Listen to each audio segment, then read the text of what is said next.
Greetings, gamers! Welcome back to another episode of the Apple Turnover Gang. We are going on a new set of missions.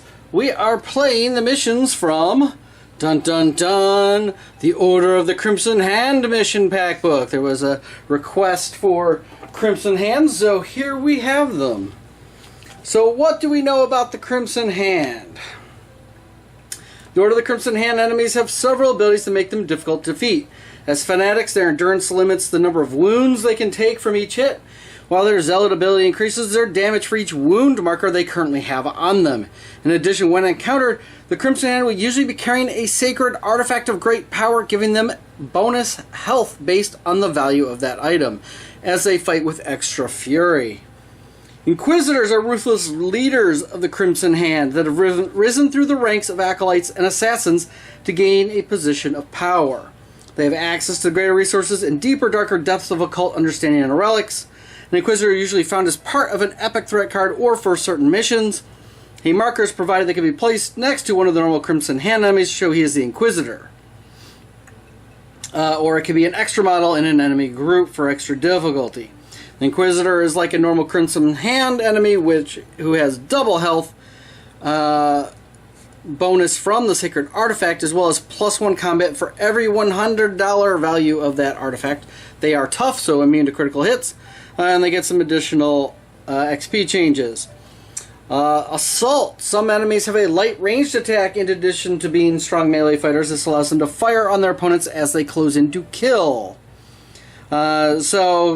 Standard assault rules. Poison. So some of the Crimson Hand have poison attacks. And corruption resistance is a new terminology used for how many corruption points a hero can carry before automatically trading them in for a roll on the mutation chart.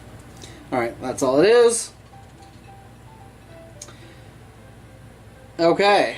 And, alright. And then we'll look at the missions in a minute. Let's take a look at the Crimson Hand enemy. Alright, so the Crimson Hand enemy cards, they have initiative 3, so that's actually not too bad. All of our characters, the heroes, will go before them. They do have assault with a cult rifle, so 1 shot, range 10, 5 points of damage. That's pretty good. They are zealots. The enemy does +1 damage on all of its combat hits, so melee hits does not apply to the cult rifle. For each wound marker it currently has, they have endurance 3. They can't take more than 3 wounds from any single hit. Sacred Artifact. So at the start of the fight, draw 1 artifact card for this enemy group. Each Crimson Hand gains +1 health for every full $100 the value that artifact is worth. When the Crimson Hand are defeated, roll a d6 on a 5+. The hero who killed the last model may take that artifact. Interesting. They're 3 health, 2 defense, 4+ range, 5+ melee, move of 5, 2 combat, 3 damage. So not too horrible. Not too horrible, but they do get the extra attack of the 5 damage rifle shot, which is also assault. So no lassoing them and keeping them locked up there and unable to fight back. Alright, the first of the missions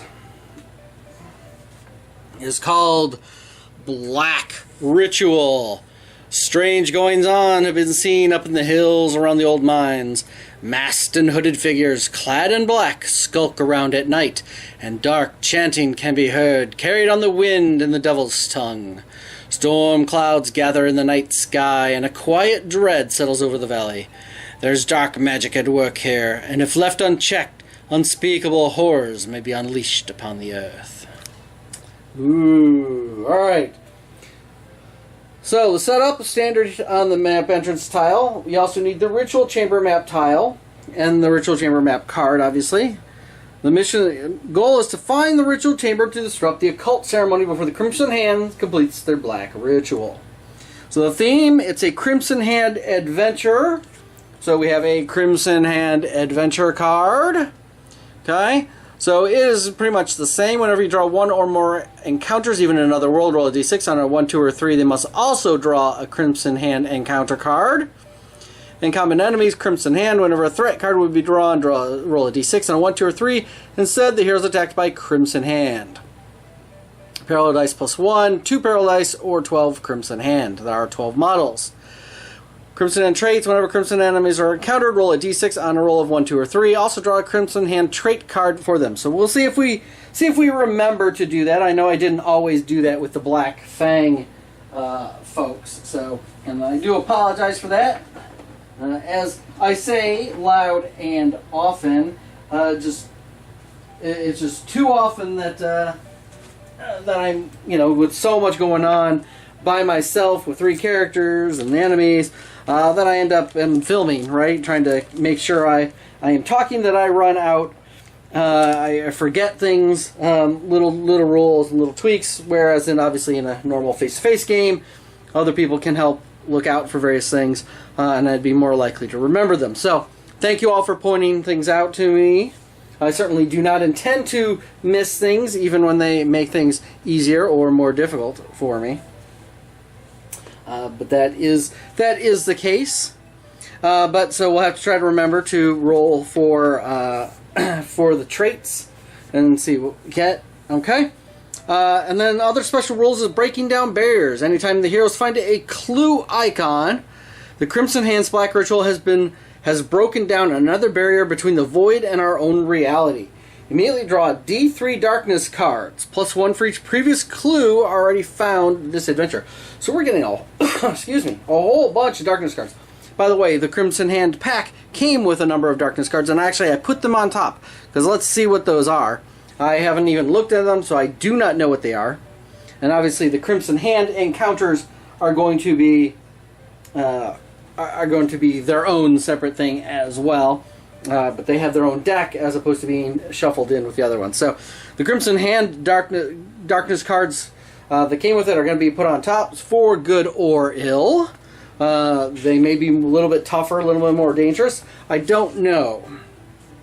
Okay.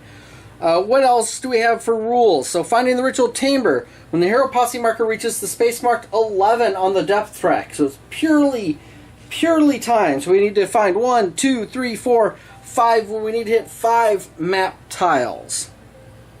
Then the heroes find the door to the objective room. If the map tile is a passage, 1 random magic from the passage. If it's a room, resolve the Explorer token, but ignore any doors. There's only 1 exit, which leads to the objective room.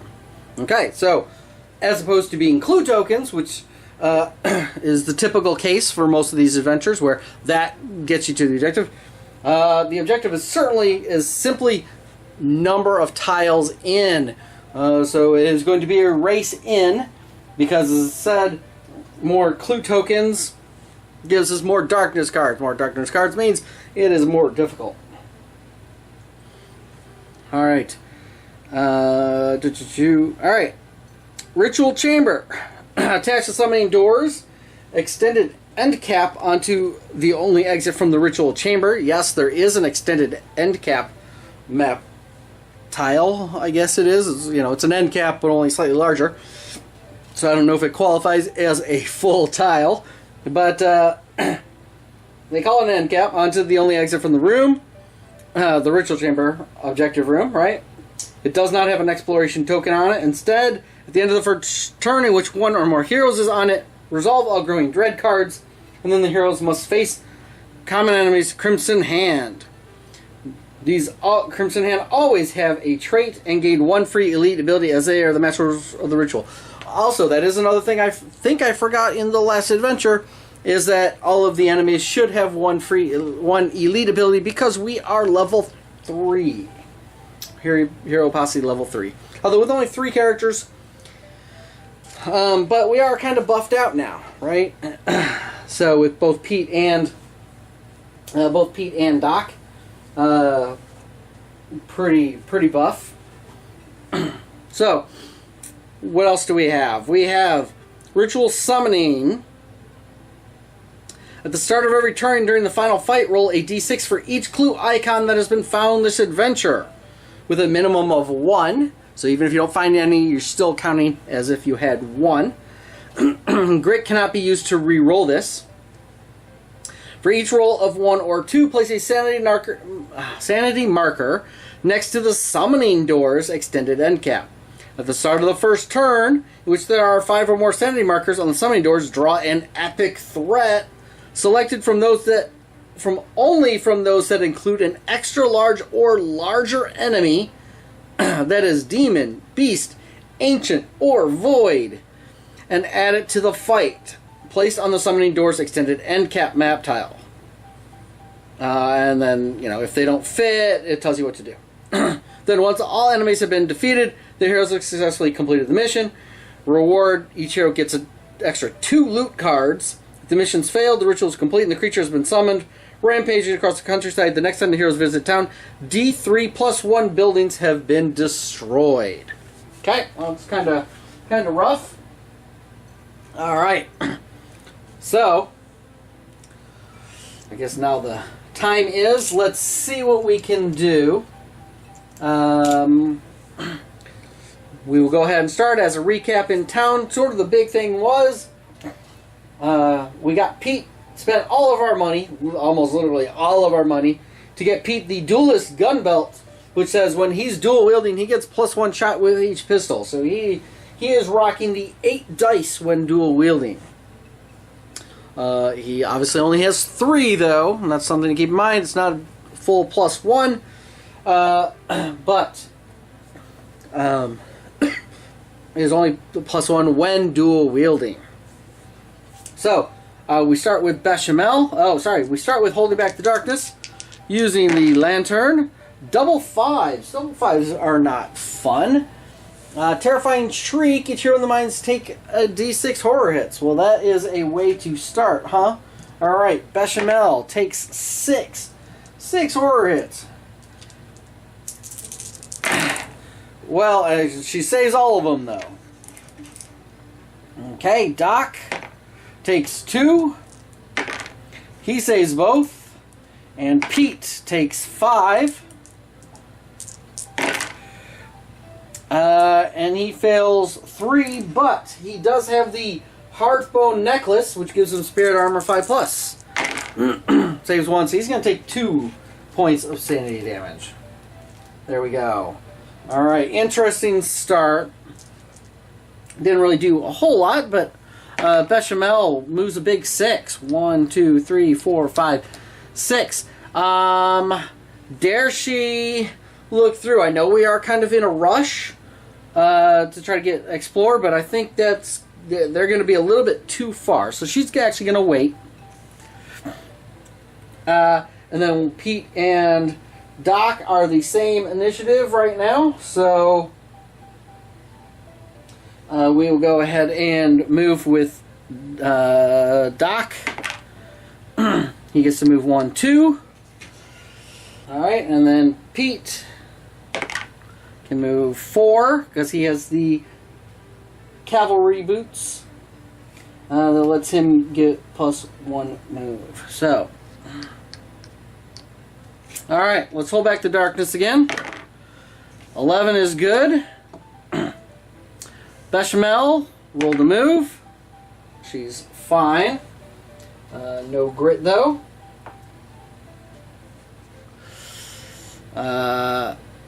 Doc moves 2 again.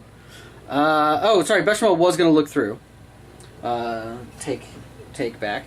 We find a short passage. interesting. That is an interesting time to find one of the few passage styles that are in the map deck.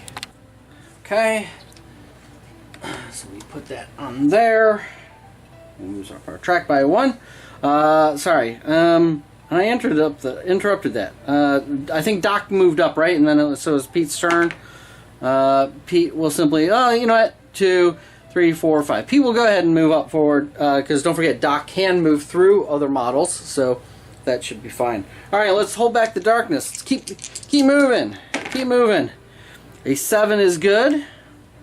Bechamel, she's gonna move 4, so she'll go 1, 2, 3. She will look through again, and let's see what we find. We find a rickety bridge. All right, let's move this. Bechamel, you can stay on there, girl.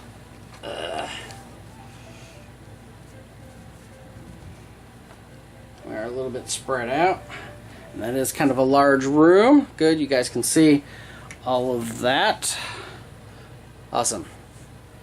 So, it was Bechamel. Doc,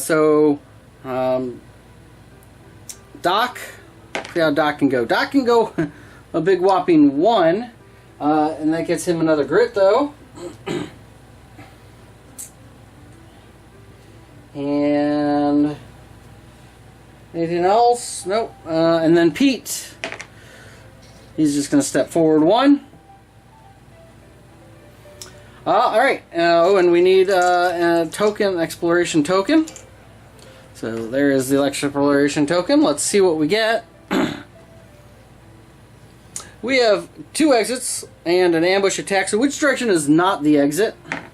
Is 3. So straight ahead is not the exit. And then we have an ambush attack. So let us see if we get some Crimson Hand. 1, 2, or 3. 2. So we are attacked by Paralyzed +1 of Crimson Hand. So 5 Crimson Hands. Okay, and there they are. Let us see if they have a trait. They do have a trait. So we'll shuffle up the traits here. See what we get. Infiltration. Oh, these are ambush. I forgot. So let me do that. Always attacks from ambush, so it doesn't matter. The first turn attack. +1 shot with their cult rifles for each here in the posse that is cunning 2 or lower. Nope. Pete has a cunning of 3. Minimum, anyway. Yep, still just 3. So, no extra shots. But, let me redo this, as I completely forgot that it was an ambush attack. And so the extra 1 goes to Pete. And then the other extra 1 goes onto Bechamel. Alright. They are ambush. So they are going... they're actually... Excuse me. +2 initiative. They are initiative 5. So Bechamel will go first. Even though they are ambushing. And then they will go before Doc and Pete. So, we start with Bechamel. So, start of the turn, hold back the darkness. 7, we are good. So Bechamel gets to go. So she gets 2 dice. Again, with the endurance, so can't take more than 3 wounds. They only have... Oh, hold up. I nearly forgot. So... he gets an elite ability. They get an elite ability. A 5. Poisoned weapons. Any hero that takes 1 or more wounds from a Crimson Hand combat hits during the turn also gains a poison marker. So as a reminder, poison. Every turn in which your hero has 1 or more poison markers on them at the start of their activation, they roll a d6 for each poison marker. On a roll of 1 or 2, the hero takes a wound ignoring defense. 3, 4, or 5, no effect. And a 6, the poison wears off. So, they are poisonable. Interesting. Well, which actually, I guess, thematically goes with the infiltrators. So, Bechamel. So, as I was saying, they are a health of 3 with 2 defense. So critical hits actually will kill. Well, actually, even one shot, because they even though they have endurance 3, they only have 3 health at the moment, right? So let's see what we get. As she shoots, she has a 6 and a 4. Does she re-roll the 4? No, I think I think she's going to leave the hit. She still theoretically could. She actually theoretically could kill them. So she's going to use the critical hit to deal 3 damage to this guy, and that will kill him. She is going to use the non-critical on this guy who's adjacent to her. Let's roll the damage. 5 or better will kill him. She gets a 6, which will do it. Boom, boom. All right, so these guys aren't too tough. If only she had more dice. Again, this is why I'm thinking maybe we'll trade out the shotgun at some point. Although the shotgun was awfully handy for just wiping out 2 of them there. So, excuse me. So there's 1 attack on each of them.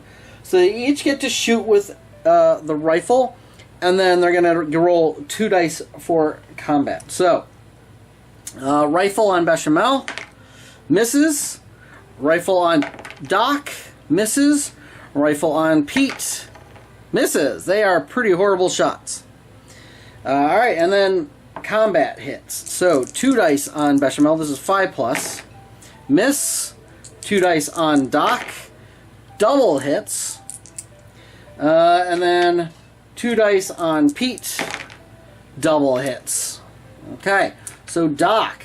So Doc does not get a plus. He does not get the +1. But he will all the next ones, because he now has the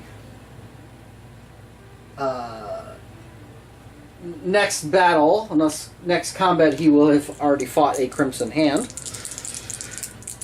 But it is a 5+ defense roll. Ooh, he blocks 1, but he fails 1. Does he do... Actually, that was a 4. Bechamel is going to use a fortune to try to pump that up. Right? So she's got a luck of 5. She just needs 1, 5, or 6, and she gets it. Whoa, way many. That puts it up to a 5, and that will block it. And uses 1 of her 3 fortune. Just because it prevents the poison, right? No point in taking that poison if he doesn't have to. Alright, so Pete with a 4+ defense blocks 1, fails 1 with a 1.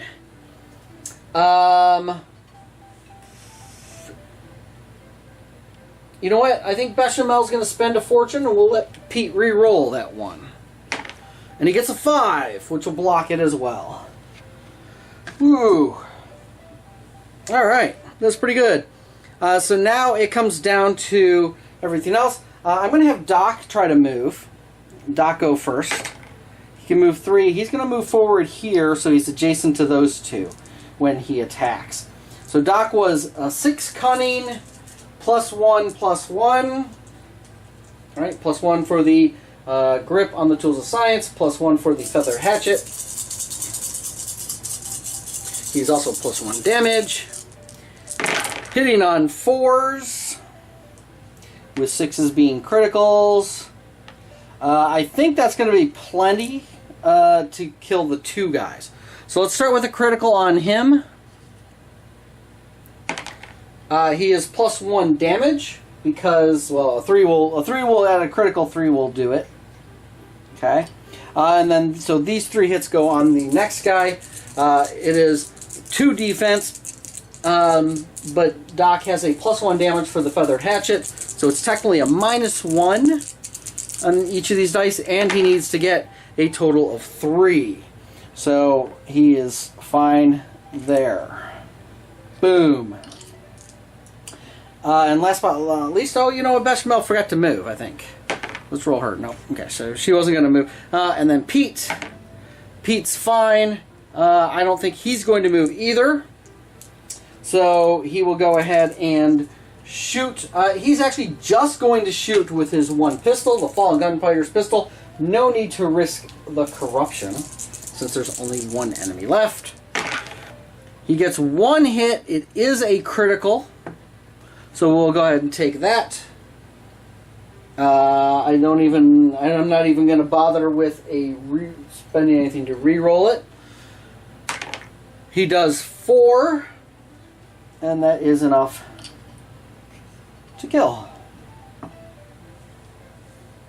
All right. Well, that was handy. That was nice. Not too horrible. So let's catch our breath. So Bechamel, she hasn't really taken anything, but that does let her get 2 fortune back, which she spent, because she gets to recover 83 when she catches her breath. You gotta remember, she can do that. No need to hold on to the fortune quite as much after combat. I always end up forgetting that catch her breath, she gets 1 to 3 fortune back. So each combat, she might as well spend at least 1 fortune, unless she's low and wants to, needs to try to recover more. So Doc, he's no need for him to catch his breath, and Pete, catching his breath, gets to heal 1 of his 2 points of sanity damage.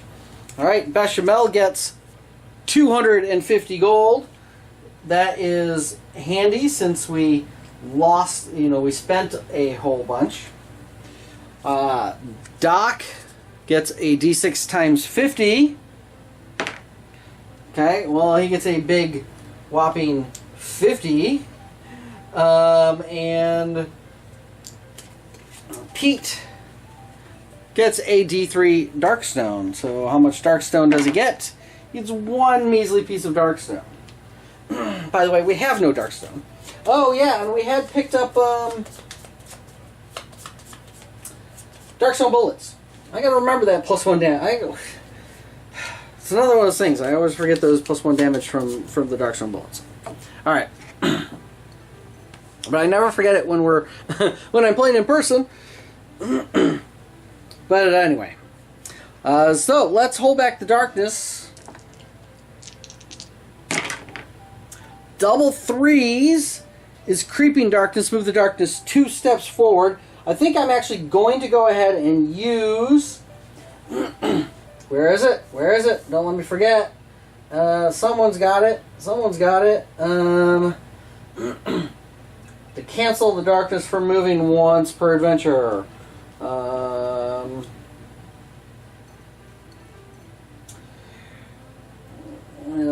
Pete's got the Void Catcher for recovering grit whenever a darkness card is played.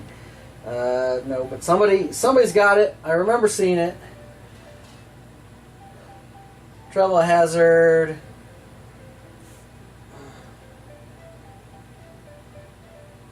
Cancel, redraw a darkness card. The Void Ring. Once per adventure, prevent the darkness from moving on the depth track. So we're gonna cancel that from moving the darkness on the depth track. Okay.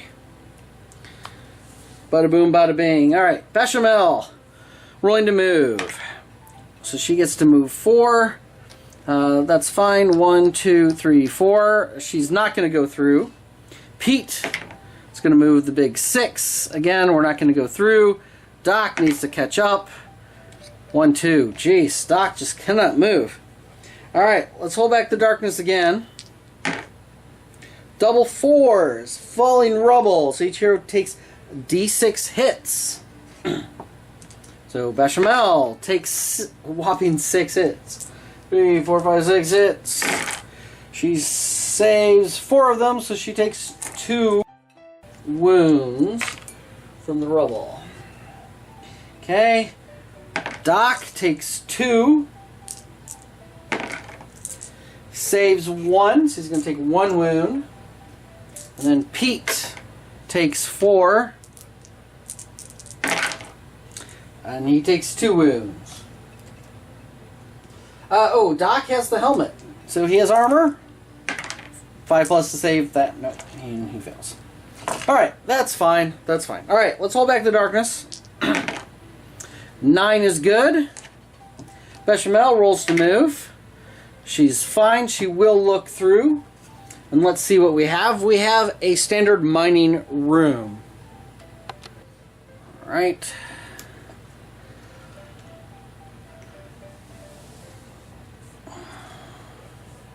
Make sure I've got this positioned right.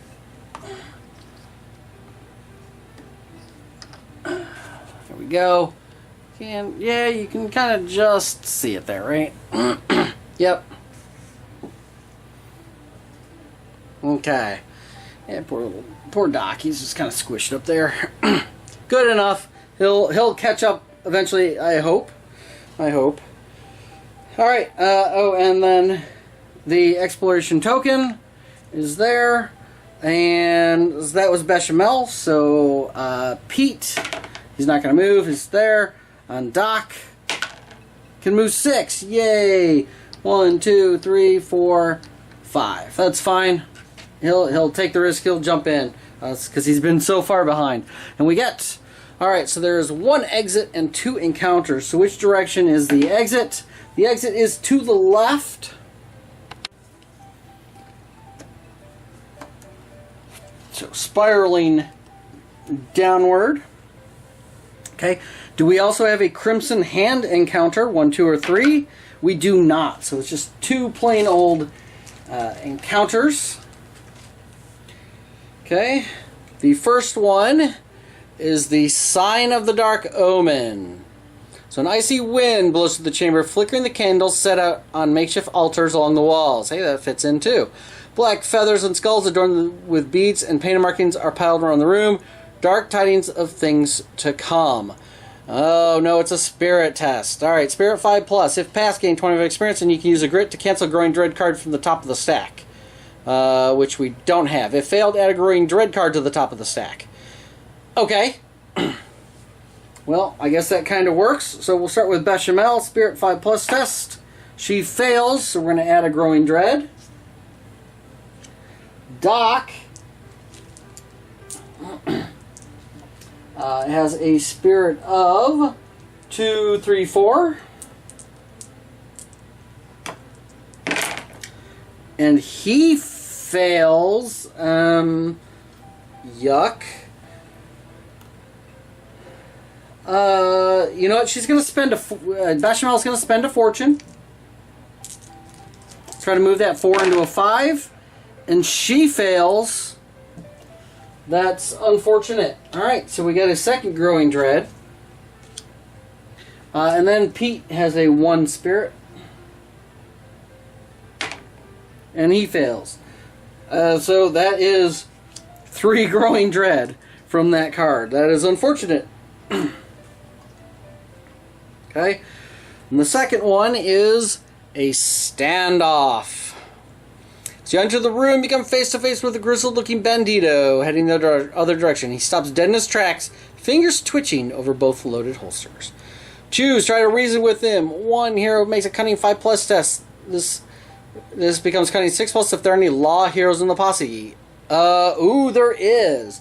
Because, Pete got deputized, as I recall, in town.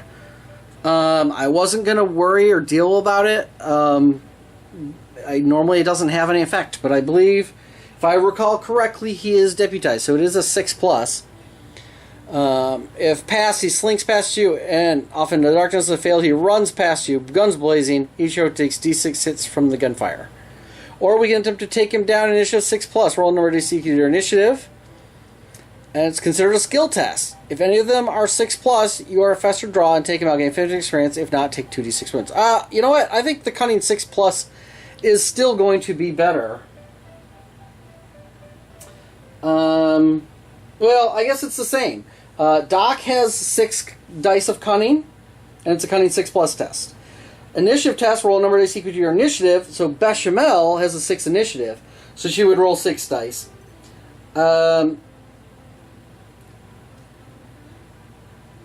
One person takes 2d6 wounds, or each person takes a d6 hits. But the 2d6 ignores defense. So let's do the cunning test. I think that's going to be slightly safer. 6 dice. And you know what? Doc gets a grit for passing the cunning test as well. So, and he succeeds. So perfect. So he gets a third grit. Because remember, his max grit is +1. Okay. And he slinked past us. Alright. But the 3 growing dread is just awful. That did not work out well. And of course, the loss of the fortune point. The fortune point failing was unfortunate as well. Alright, well, that was the 2 of those. Just a couple more, 2 more rooms, and then we will be at the final. So, let us go ahead and hold back the darkness. Trying to go through this quick. That's kind of the way we like to go. Double 3s. It's going to move the darkness 2 steps forward again. Can't cancel it this time. Does give us a darkness card. The darkness card is Dark Influences. Oh, I should remind us that the Voidcaster, whenever a darkness card is played, you can recover 1 grit. Actually, let's wait, because if I cancel it, it's not actually played. And I think I have a thing that lets us cancel it. And let's see if we want to cancel it here. Remember, these are all Crimson Hand. Focus, come on. Oh, never mind. These are all the Crimson Hand cards. So, whenever a hero uses grit, add a marker here. Anytime there are markers here equal to the number of heroes in the posse, discard them and draw a growing card to add to the stack. Remains in play. Well, that sucks. Let's. I don't need more growing dread. So let's try to cancel it. So, what do we have? I know there was something. Somebody had something. Give me a moment here. We have the Gambler's Deck, which per adventure he can cancel and redraw a darkness card just drawn. And what else do we have? Does anybody have anything else that happens with? We do have the Thufir Dust that we can attempt to cancel a Growing Dread card. So we have to remember we've got that.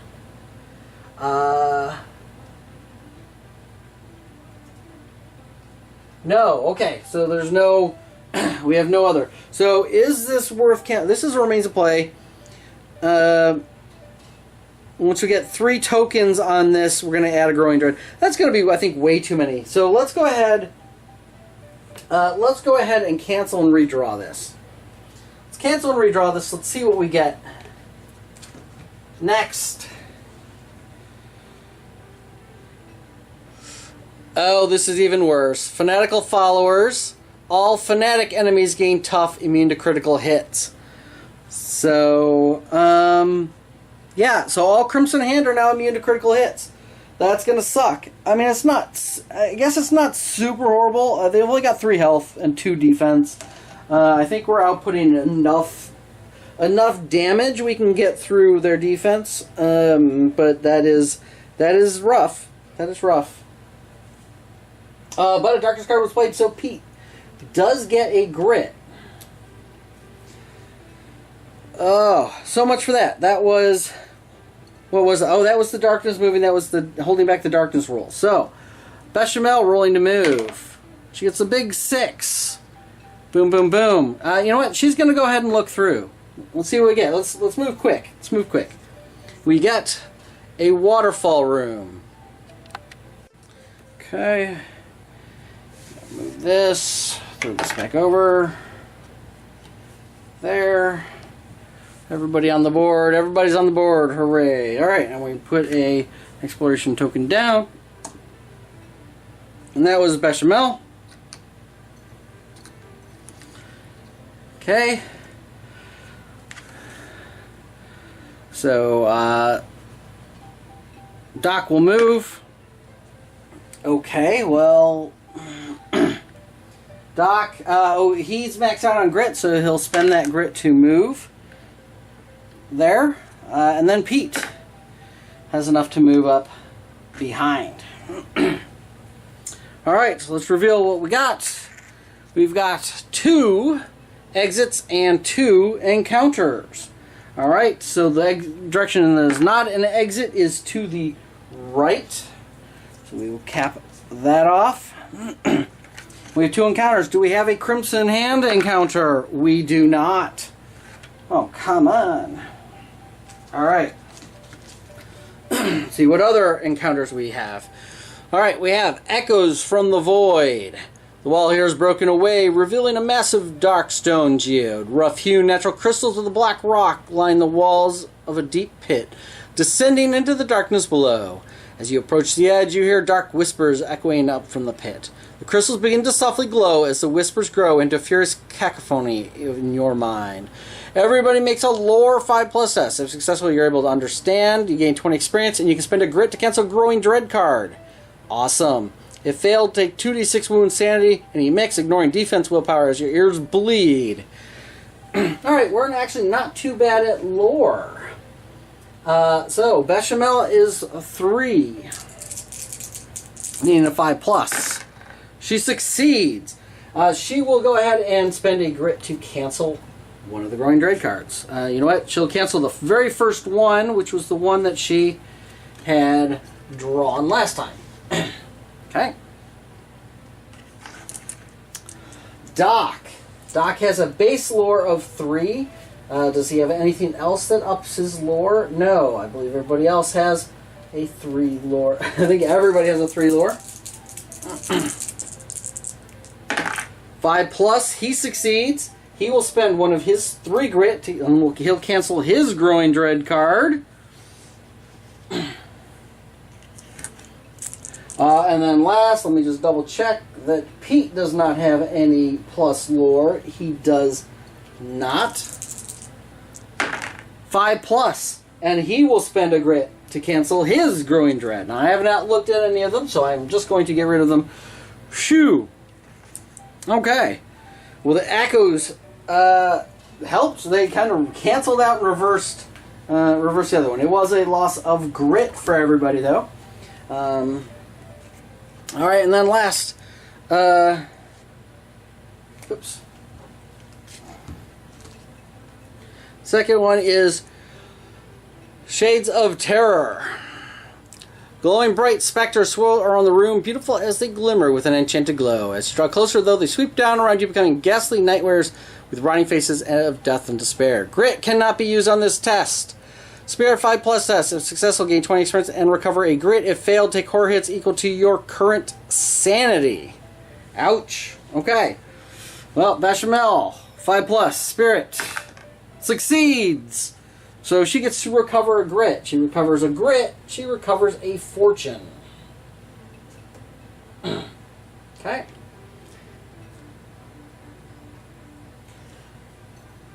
Doc. Doc had a 4 spirit. He succeeds, so he gets a grit back. And last but not least, Pete with his 1 spirit. He succeeds. And so he gets a recover. So we recovered the grit. That was pretty impressive. So we recovered the grit we spent from to get rid of all the Growing Dread that we got from the previous encounters. Wow, this is crazy topsy-turvy. Crazy topsy-turvy. All right. Well, that was everything. Jeez, let's hold back the darkness. Double 3s again. That's going to be 2 more. All right, well, not much we can do. That's going to give us another darkness card. Okay. Forces beyond control. Immediately draw and play 1 darkness card for each hero in the posse. All right, well, that plays... Yeah, it's not going to matter. I was going to say, Pete gets an awful lot of grit here, but he can't actually use it. So we are going to play 3 more darkness cards. Because we have 3 people in the party, and there's nothing we can do for any of this. We already did the canceling. Yep. All right. So we have Occult Offering. Discard all other darkness cards currently in play. For each card discarded, draw a Growing Dread card and add it to the stack. I guess technically we just have the one currently in play. Or Or do these two that we haven't done yet, do they count as being in play? It's a timing. You know, just because I drew this one first, does that mean... Yeah, I would guess... You know, personally, I think it would be in the time. So we're going to get rid of one and add one growing dread. So we're getting rid of the tough. Alright. We got rid of the tough. But we add a growing dread. And we're back to a growing dread. Okay. We have... Oh. I did shuffle these, but apparently there's a second occult offering. There's actually none in play, so we're going ahead and just get rid of that then. And then lastly, we have Power of the Void. All void enemies are now +1 combat. I don't believe Crimson Hand. No, they are Occult Fanatic and Crimson Hand. So, the Power of the Void. So, that must be all interesting. That is all of the darkness cards for the Crimson Hand. So we have the Occult Offerings, we have the one that gives them plus. You know, they got a little bit of growing dread stuff going on. And certainly the encounter cards are about the growing dread. Jeez. Alright. Bechamel is moving. 1, 2, 3, 4. She'll go ahead and look through. This is going to become number 11. And this is a T-junction. Alright. Kind of move this. I was going around this way, wasn't I? Excuse my reach.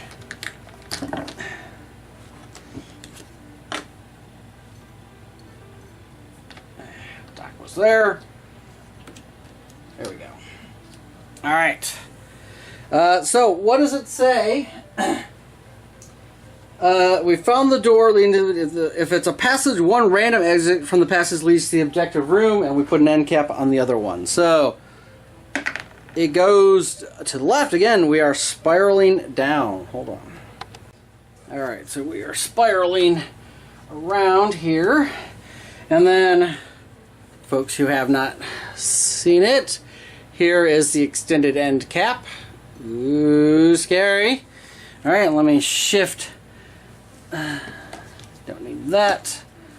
Shift this over, because we are going to need to be able to get to that shortly enough. Anyway.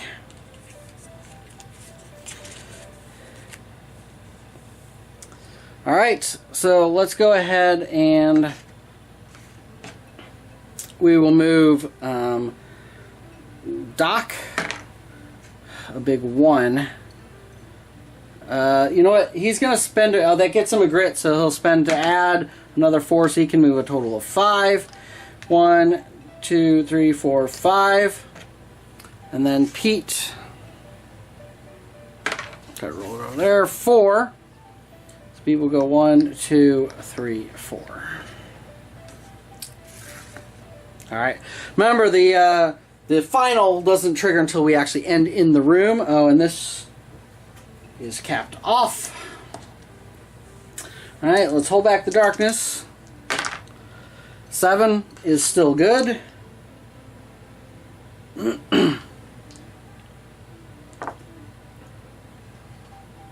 Okay.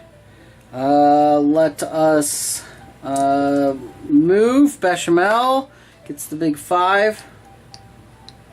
I think we're good hanging out there. Okay. So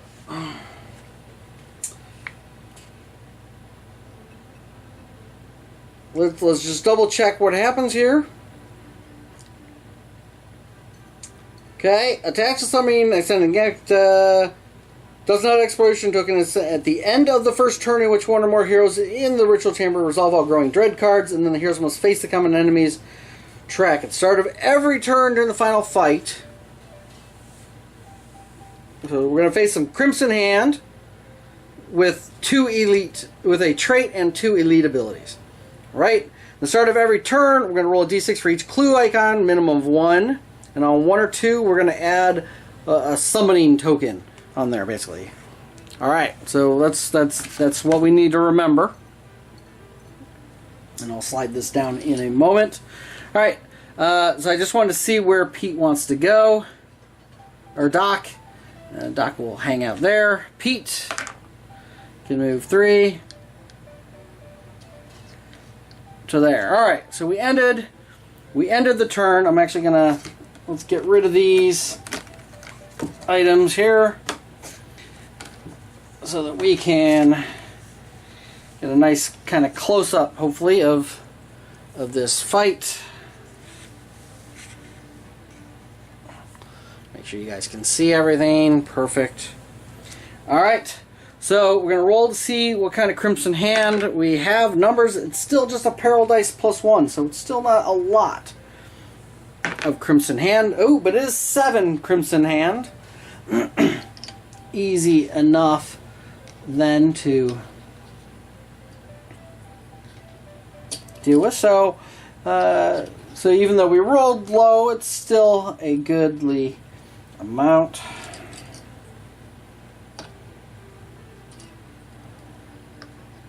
Okay. Alright, and their two elite abilities are a 5, so they are poisoned again, and a 1, which is Long Live the Order Shai Hai. Order the Crimson Hand now have Endurance 2 instead of 3, so they can take at most 2 hits. Okay, so that will be that is interesting. But this is the final fight, so it shouldn't be hopefully too horrible. And then their trait. And their trait are New Recruits. New recruits are often unskilled, but have something to prove. Crimson Hand lose the Sacred Artifact ability. Oh yeah, and I forgot that other combat that they've got that Sacred Artifacts. I should have drawn an artifact, and they would have gotten some extra health. Oh, so now see, I forgot about that. That would have made that combat last a little bit longer. Oops. I am sorry. I apologize. I'm not going to go back and replay that, but you live and you learn. First time playing these guys, we need to remember that. All right. Crimson Hand loses Sacred Artifact ability. And are reduced to range to hit 5+, and are only damage 2 for melee attacks. They are, however, double health and +2 damage for each wound for their Zealot ability. So they're double health and endurance 2. so these guys will be a bit tougher. They are 6 health. Thank goodness we got rid of the tough ability, preventing their ignoring criticals. That said, we do have initiative on them. Everybody does. So that should make for pretty quick work, I'm hoping. Let's hold back the darkness. 10 is good. Bechamel rolls to move. She gets a 2. She will in fact go ahead and step forward because she only has a range of 4 for her shotgun. I think the best place for Pete to go is here, because that puts him adjacent to 4. So Bechamel needs to try to shoot people who are not in that area, which would be him. And with a range of 4, she can't hit the folks in the back, which is fine. With their endurance 2 and their 6, she's not going to be able to kill this guy with her 2 dice with her shotgun anyway. So she is going to roll to hit. She has a 5 and a 4. Neither one is a critical. She does get a free reroll. I think she's going to keep those, though. She's going to roll to hit. They are a defense of 2. She is +1 because of the Darkstone bullets. So that is a 4 and a 4. But each is -2 for the armor. So that's a 2 and a 2. They have endurance 2 anyway. So that is a total of 4 wounds from him of his 6 health. Now he's going to get a whole bunch of combat dice if Pete does not kill him. And Doc. So let's see if Doc can get in there. Of course he rolls a 1. But he's maxed out on grit. So he gets to add another d6, which gives him a 5 and a 6. So 1, 2, 3, 4, 5. Now remember, Doc has his battlefield experience. I forgot at the start of the fight he gets a grit anyway. But he can ignore, he doesn't have to make escape tests, he can move through other models. So he's going to go there, boom, and he gets his 8 dice, whopping 8 dice to smack on these guys. Now again, he is going to need at least 3 hits per model to kill them, since they are health of since they are and that person's stunned. He's actually stunned twice. Not that it makes a big difference. And I should say, at the start of every turn during the final fight, roll a d6. We forgot to do that. Okay, we do not get a summoning token. Alright. Anyway, so Pete, hitting on 4s. That's pretty yucky. With 2 hits, he's going to spend a grit. I know he does have 2 free rerolls, but that is 6 dice that he missed with. So, on a needing a 4+. So he's going to spend the grit. Not significantly better. I mean, I guess that was average. But overall, he's still not batting great with having to roll a grit, use a grit. So that is 1 critical, and 4 that are not. The critical will do an automatic of 2 wounds because he's +1 damage. So let's go ahead and let's get rid of one of the guys in the back, I think. So he's going to hit that guy again. Actually, he's going to hit him twice, because we know we need to do at least 6 wounds, right? So at least 3 hits. That's enough, because obviously that's going to be the minimum of 2, and that is 6. That will let him kill him. And that gives him 2 more hits, which he will put on one of these other fellows. Doesn't really matter. And that is another 4 wounds on another guy. Great. Alright. It is now Pete's turn. So he rolls to move. He gets a 1. That gets him another grit. He will step forward 1. Now his range is 5 with the Tradaran pistol. 1, 2, 3, 4, 5. He can hit those 2 guys. And then 6 for the other one, which will let him hit those 2, right? 1, 2, 3, 4, 5, 6. So that's good. I'll actually go with that. So he's going to dual wield. So again, red dice are the Fallen Gunfighter's pistol. And the white will be the Tradaran pistol. He does take the corruption hit, so let's see if he saves. He does, so he does not take the corruption hit. And here we go. Alright, so 2, 3, 4. He will spend a grit to re-roll all these. Again, we're going to need lots of hits. Okay, there we go. Alright, so we know the Tradaran pistol can only hit the nearby 2. So we'll hit him first. We are +2 damage, -2, so as long as I don't roll that, it would kill him. So Bechamel's going to use a fortune point. Try to pump it up, and she fails again. Oh, it is not her day for fortune points. Alright, so that is 1 wound with the Tradaran pistol. Right? Because he's +2, right, -2 does 1 point of damage, yep. Okay. Well, he will go, defense of -1 because he's stunned. So that actually will kill him. Ha ha ha ha. See? Well, so, you know, that the stun for that breaching gun came in very handy at that. Okay, so these 2 will go on him. Again, so this is going to be 1, and this is going to be 3, so that's going to be our 2, so that's going to be a total of 3 wounds, which is unfortunate. Again, rolling that 1 for damage just kind of throws off the math. All right, so he's got 3 more hits, so he'll try to hit him. For 3 plus 1 is 4, minus 2 is 2. And that is enough to make 6 wounds. And that will kill him. Okay. And we've got 2 more dice, and we'll go ahead and hit that wounded guy. So if we can clear him out, we cannot.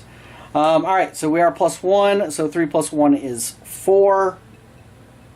Well, minus 2 is 2 wounds. Oh, wait, 3, 4, 5. Oh, this is going to bounce, isn't it? Because he is plus 1 for the Dark Stone Bullets, plus 1 is 2. You know what? He is going to take, use this because that's a Fallen Gunfighter's pistol, he's going to take the 3 wounds to do an extra 2 points of damage, which will do 2 points, and that will kill him. Bam! Alright. Well, we cleared that out pretty well. And none of them are wounded. So, Crimson Hand. Alright, so we're going to have 1 on each. Actually, 1, 2, 3, 4, 5. We are. So, 1, 2, 3, 4, 5. 1, 2, 3, 4, 5. And he kind of runs around that way. Because again, they want to try to even up. They do get their shots. They don't get any bonus shots, but in fact they are only 5 plus to hit. So 1 shot on Bechamel, miss. 1 shot on Doc, hits. Alright, Doc gets his defense, he fails, and that is going to be 5 wounds. Now he does have armor, so that will be 5 armor saves, which saves 1, so that will be 4 wounds. 4 wounds for Doc. And then on shooting Pete, misses. Alright, and now we got melee. So they are 2 dice. So 2 dice on Bechamel is 1 hit. Bechamel dodges. 2 dice on Doc, both hit. Doc's defense blocks them both. And then 2 dice attacking Pete. They are a 5 plus melee, so 1 hit. Pete blocks it. Alright, start of the next turn. Do we have a summoning? We do have a summoning token. I don't think it's going to last quite long enough, though. Because again, it's 3, right? So let's hold back the darkness and see what happens. Double 4s is going to be falling rubble, so a d6 hits to everybody. So d6 to Bechamel. She takes 4. Roll it in the box. So she's going to take 1 wound. d6 on Doc is 5. Doc just 2. I knocked that 6. He does get armor. Nope, there's going to be 3 more wounds on Doc. Alright, and then a d6 on Pete. So 5 hits from rubble on Pete. Bucks 2, so he's going to take 3.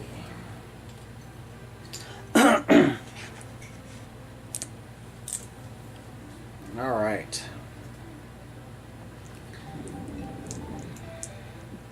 And it's on to Bechamel. Alright, well Bechamel will just shoot. Roll to move. She's fine. A 7 and a 1. She does have a reroll.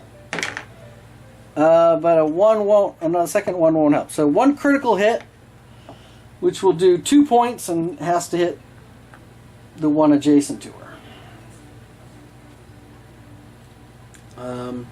Doc's going to move. And he's going to go here. Alright, and then he's going to do his big 8 dice attack. Alright. He'll spend a grit.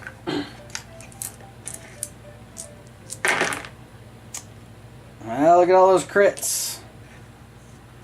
Alright. So, spend 2 crits to just wipe him out.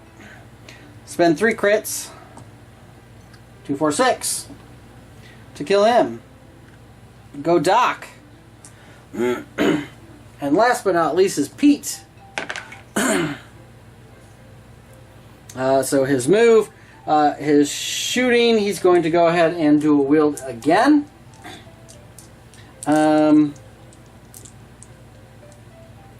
Yeah, because if he did a single, he's got 3 dice. He would need to hit all 3 times and do maximum damage. So, so he takes a corruption hit, which he fails. So he will take 1 more point of corruption, which is okay. Again, you know, Pete gets a free removal of 1 each time. Oh, you know, I forgot the Growing Dread card. I apologize. Let's see what happens. Oh, it's just move the darkness 1 step forward. That would not do anything. We are at 5, so in between the darkness and the Growing Dread. Alright. And then Pete shooting this guy up. Oops, in the box would be good. Okay. He will go ahead and he does not have any re-rolls. He will go ahead and lasso the guy just to get the -1 defense. So he's got 2 criticals. So this one's +2 damage. So that's going to be a minimum of 2 wounds. This one is going to be a minimum of 2 damage. Sorry, yeah, because it's minimum. The other one was minimum of 3, right? And this is +1 for the Dark Zone bullets. And it can only roll a 1, so that will be 2 points of damage. So then we roll for these. And that's going to be enough to get 1 more hit and finish him off. Boom. Well, the cultists. Oh, yeah. So you know what? We'll finish up as far as drawing our loot and everything at the start of next session with the town. I kind of liked doing that to give everybody a chance. You know, to have a little bit more going on. That will be 2 extra loot cards as well. So 3 loot cards for everybody next time. So that's going to be pretty spectacular, I think. Despite not having the artifact potential. So you know, I apologize. Forgot that first Crimson Hand fight that they had the sacred artifacts. And that does give them extra health, which made a huge difference, right? Since I had some, you know, they had endurance 3 and 3 health, so like a single hit would kill them. It actually couldn't have because of the extra health from the artifact. So, assuming I didn't draw an artifact that was less than 100, right? Because it has to be a full 100 worth of.